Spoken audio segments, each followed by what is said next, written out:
Hi, Karen. I'm Ed Zimmerman. I'm a partner at the law firm Lowenstein Sandler, where I chair our tech group. And I also teach venture capital and angel investing at Columbia Business School in the MBA program.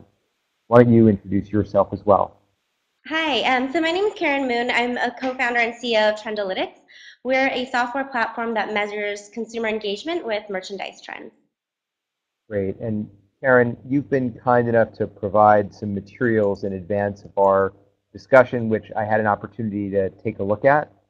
Um, And I just wanted to ask a couple of questions. Can you talk a little bit about the fundraising history of the company and where you are currently in fundraising?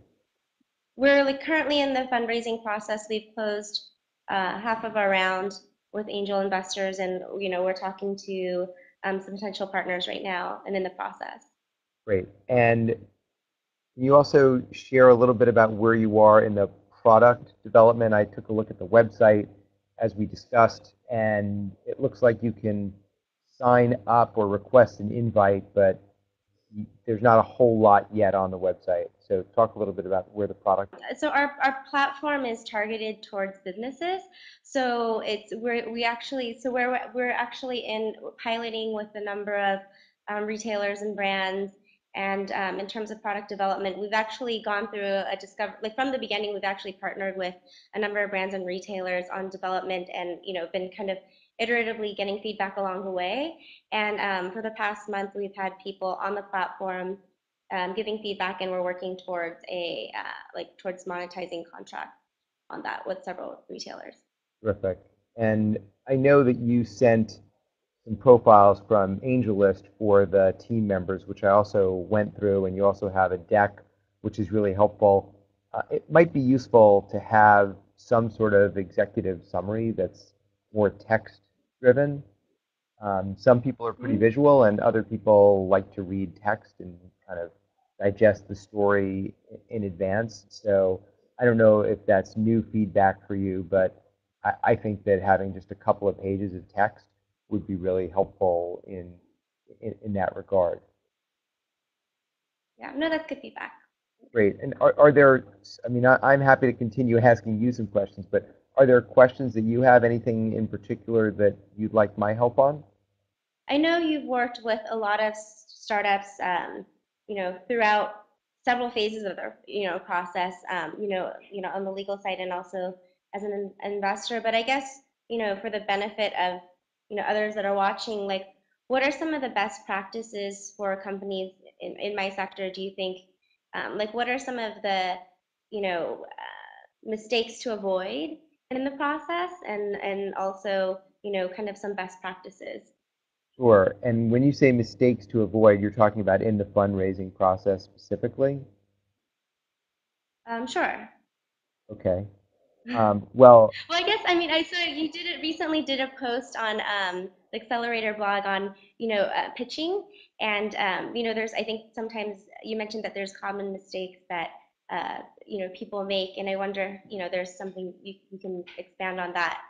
sure. Well, I did write something on the Wall Street Journal's accelerators page, for which I've been writing for a little less than a year, on Monday about making sure that you research the person who is receiving the pitch. I think we spend too much time on the pitch itself. They fail to kind of calibrate on the level of not just expertise, but actual interest in what they're doing for the person giving the pitch.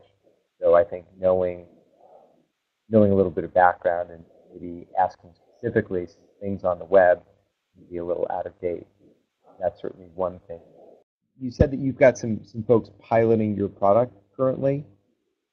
Um, have you been able to get any feedback? I mean, your product helps fashion brands do predictive analytics, and presumably you're going to help cure some of the problems in managing inventory for them, correct?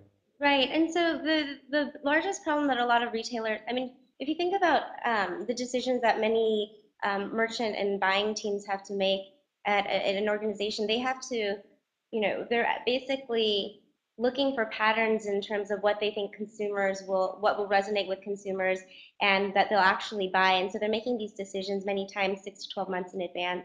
Um, and the issue with the fashion industry or apparel accessories in general is that a lot of times you have your sales data, but what sold really well last season may not be your best seller next season. And so there's a lot of unpredictability in that. And a lot of times it's hard to get a sense of like the missed opportunity and the market read on things. And so a lot of times your bestseller will be, what you had the highest volume in.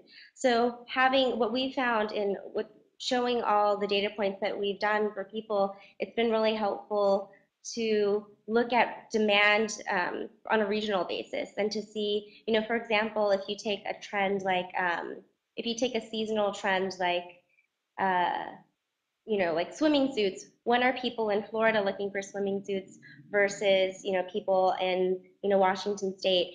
And, what does the timing of that look like? And so there's some things that are like very basic where if you have a better picture of, what the seasonality and like purchase cycles are like for consumers, then that can help you better inventory your stores. And so it's not only about capturing the next big trend and figuring out, making sure you're buying into the trend, but also monitoring things over time. So the areas where we found that people are really starved for information and are really, really excited about what we're doing is around like looking at demand on a regional basis and understanding how consumers are engaging with product trends. Because we're doing it in a way that's it seems intuitive if you think about it from a customer perspective.